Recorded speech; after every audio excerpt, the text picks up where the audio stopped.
James Hartline a été gay pendant 30 ans. Il affirme qu'il n'est pas né comme ça. Mon père avait beaucoup de matériel pornographique à la maison. J'avais 6 ans quand j'ai découvert sa cachette et que j'ai commencé à lire ces choses. Cela m'a vraiment corrompu et pollué l'esprit. Il y avait aussi les abus et les violences. Pendant 14 ans, ma mère m'a violenté. C'était une situation d'abus constant, de colère, de violence physique. Jusqu'à ce jour, je porte les cicatrices causées par ces violences perpétrées contre moi, alors que je n'étais qu'un petit garçon. Et ce qu'on me disait ne m'aidait pas non plus. James se réfugia chez ses grands-parents. Un été, il passa ses vacances dans un camp biblique. Je me souviens encore de leur premier appel. Y en a-t-il parmi vous qui voudraient accepter le Seigneur dans leur cœur? Et j'ai dit oui au Seigneur. J'avais 9 ans. Mais rentré chez lui, les violences ne cessèrent pas. J'étais battu sans pitié. Et j'en ai fini par conclure qu'il devait y avoir quelque chose de mal en moi. Même pour Dieu, puisque je me faisais battre tous les jours. Est-ce qu'un Dieu aimant permettrait que je sois battu ainsi tous les jours? Ce qu'il subissait à la maison l'empêcha de s'intégrer à l'école. À l'école, j'avais tout le temps des problèmes avec mes camarades. Arrivé à la puberté, j'étais vraiment déjà très perturbé. À 13 ans, j'ai fait des fugues pour échapper à la violence dont j'étais victime. Il avait 14 ans lorsque sa mère le mit à la porte de la maison. James alla à l'orphelinat. Les violences qu'il avait subies le hantaient toujours. Il découvrit un moyen de les oublier. J'avais pris l'habitude de me soulager de mes souffrances par l'homosexualité. Depuis le départ, je savais que c'était mal, mais je n'y pouvais rien. Et je me sentais tout le temps condamné. Mais les relations homosexuelles ne lui suffirent bientôt plus. Il devint aussi accro à la drogue. Pour pouvoir s'en procurer, il se mit à voler, mais cela ne paya pas. Malheureusement ou heureusement, je n'étais pas un bon voleur. Je me faisais toujours prendre. James passa une bonne partie de sa vie d'adulte entre la prison et l'extérieur. Les années de drogue et de douleurs émotionnelles réclamant leur dû, il passa la plus grande partie de ses internements enfermé dans un asile psychiatrique. Dans ces cellules capitonnées, est-ce que vous vous souvenez avoir fait appel à Dieu? J'appelais Dieu tous les jours. Après un autre séjour en prison, James se gava de sexe et de drogue pendant 4 jours. Il devint séropositif. C'était la fin. Je m'y attendais. C'était ma punition. Cela me fit réaliser que j'allais mourir. J'allais passer devant le Seigneur, et c'est ce qui m'a fait prendre conscience que j'en avais assez de tout ça. Mais James n'était pas encore prêt à abandonner cette vie, et il retourna en prison. Son compagnon de cellule avait le sida, il était mourant. Je savais qu'il allait mourir en prison, et il était très malade. Et le Seigneur m'a dit que c'était moi que je regardais dans cette prison. Si tu ne changes pas maintenant, si tu ne changes pas pour faire ce que Dieu veut que tu fasses, tu seras comme lui. Le Seigneur m'avait placé dans la même cellule que cet homme pour que je puisse prendre une décision. Soit j'allais finir ma vie et mourir comme cet homme, soit je décidais que j'en avais assez et que j'allais enfin accomplir ce que le Seigneur me demandait de faire. Et qu'avez-vous décidé? J'ai changé. J'ai pris cette décision parce que je ne voulais pas finir ma vie en désobéissant à Dieu, comme cet homme l'avait fait. Vous serez peut-être surpris d'apprendre que James n'a pas quitté San Diego. Il resta afin d'apporter l'espoir à cette communauté. Chaque jour, alors qu'il déambule dans les rues et prie, James fait face à son propre passé. C'est ici que je suis devenu séropositif. Comme vous le constatez, les portes sont ouvertes. Elles ne ferment jamais. C'est ouvert 24 heures sur 24 et beaucoup d'hommes entrent ici pour y trouver du sexe, pour voir des films pornographiques. Il y en a aussi beaucoup qui se droguent, comme moi je le faisais. J'ai été témoin de tout ce qui se passe ici. Mais Dieu m'a changé et je ne vais plus dans ces endroits. Malheureusement, et c'est ce qui me fait mal, les portes en restent ouvertes et toujours plus de vies sont détruites. James prie pour son quartier. Il désire être un témoignage vivant auprès des homosexuels qui y habitent. La transformation opérée par Jésus-Christ est véritable et j'en suis un exemple vivant. Même si je suis descendu dans les profondeurs les plus sombres de la vie et que j'ai souffert des conséquences que cela implique, j'ai été transformé parce que la parole de Dieu est plus puissante que le péché qui peut se trouver dans la vie d'un homme ou d'une femme.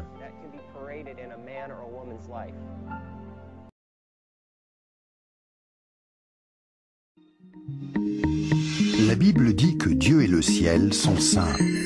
Et saint veut tout simplement dire parfait.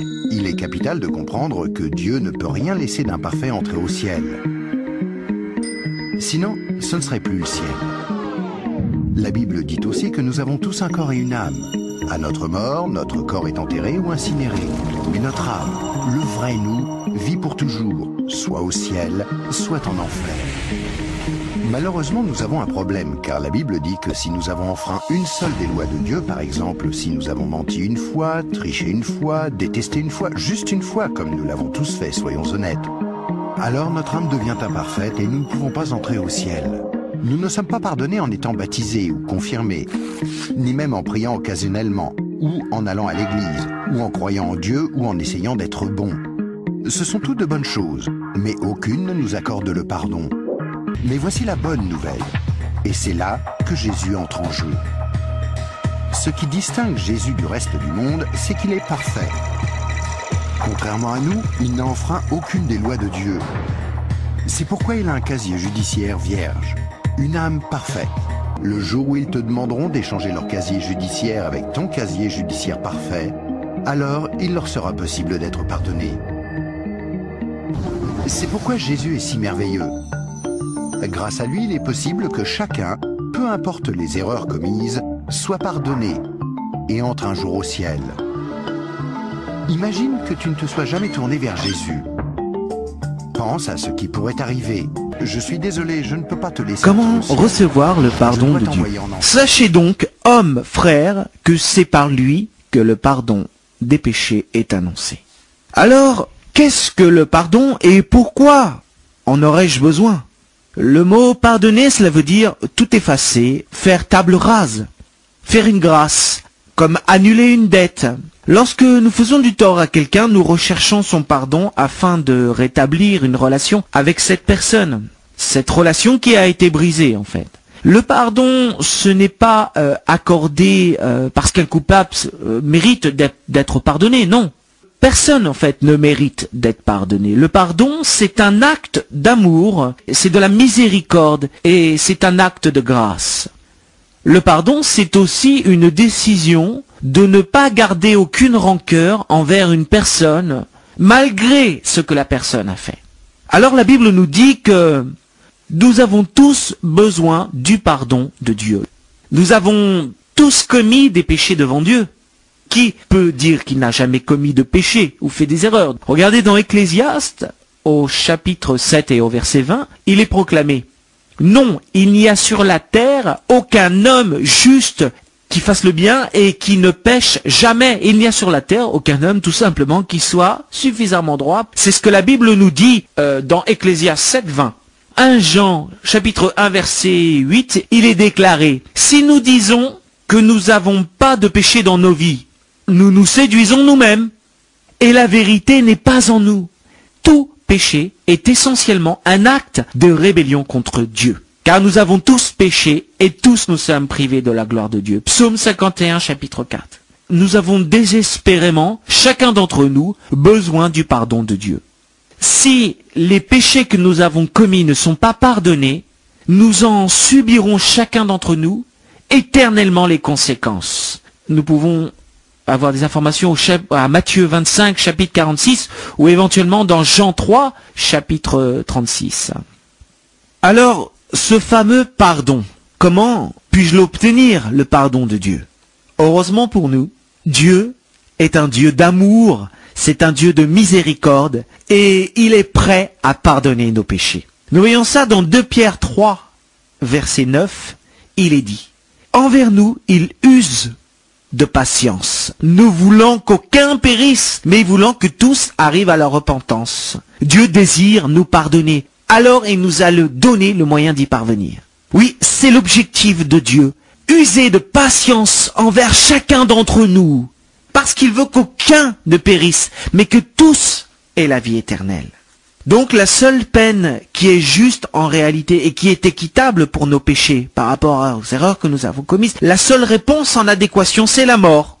La première moitié de Romains 6, verset 23 nous déclare: le salaire du péché, c'est la mort. En d'autres termes, la mort éternelle est la conséquence de ce que nous méritons pour nos péchés.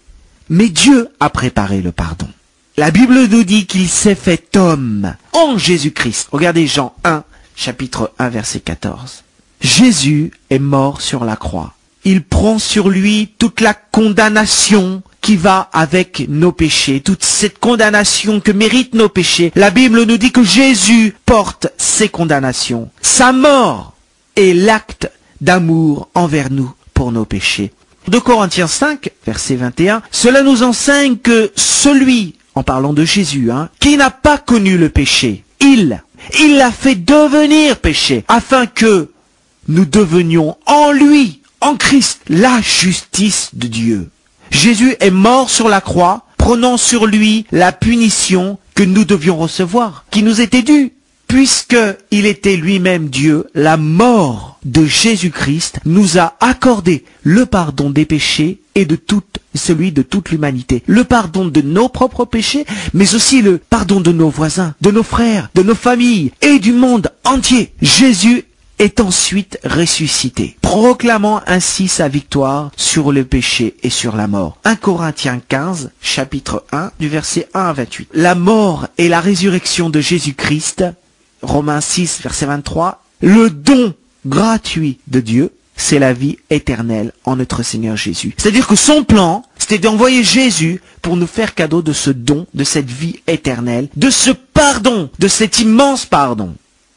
Alors, mes amis, désirez-vous que vos péchés vous soient pardonnés aujourd'hui? Avez-vous un sentiment de culpabilité dont vous n'arrivez pas à vous débarrasser? Le seul pardon pour vos péchés est disponible si vous êtes prêt à mettre votre foi en Jésus-Christ comme votre Seigneur et Sauveur personnel. Éphésiens chapitre 1 verset 7. En lui, en Jésus, nous avons rédemption par son sang, la rémission de tous les péchés, selon la richesse de sa grâce, simplement par amour pour toi, sa grâce. Si tu crois, tu seras sauvé. Jésus a payé notre dette afin que nous puissions être pardonnés. Il suffit de demander à Dieu de vous pardonner par Jésus qui a fait cette offrande. En croyant que Jésus est mort pour vous offrir ce pardon, Dieu pardonnera. Jean 3, 16, 17.